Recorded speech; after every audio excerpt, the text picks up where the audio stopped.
প্রকল্পের টাকা যেন দুর্নীতিতে ভেসে না যায়।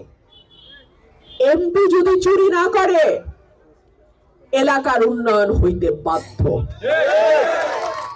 এমপি চুরি করলেই ঠিকাদার চুরি করে, ঠিকাদার চুরি করলেই এমপির চামচারা চুরি করে।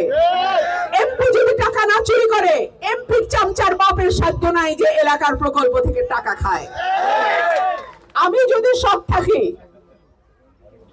এই এলাকার উন্নয়ন কেউ বাধাগ্রস্ত করতে পারবে না। কেউ যদি বলে এই মার্কার ঠেলাই আমি পাশ করছি, তার তো আর মানুষের সাথে সরাসরি ওই দায়টা তৈরি হয় না যেটা আমার তৈরি হচ্ছে স্বতন্ত্র প্রার্থী হিসেবে। আপনারা তো আমারে দেখা ভোট দিচ্ছেন, কোন মার্কা দেখা না, তাহলে আমারও জবাব দিতে হবে আপনাদের কাছে। এর মাঝখানে কিন্তু আর কোনো লাইন ঘাট নাই। সেই কারণেই আপনাদের কাছে আমি এই নির্বাচনের 5টা বছর আপনাদের কাছে আমি চেয়ে নেই। যদি আমি পরীক্ষায় পাশ না করতে পারি আপনারা আমাকে ভবিষ্যতে আর ভোট দিয়েন না।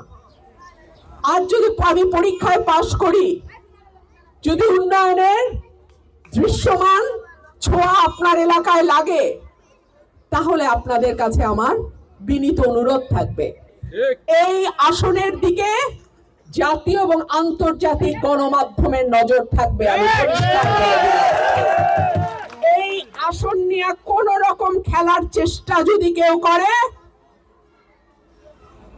দাঁত ভাঙা জবাব দেয়া হবে।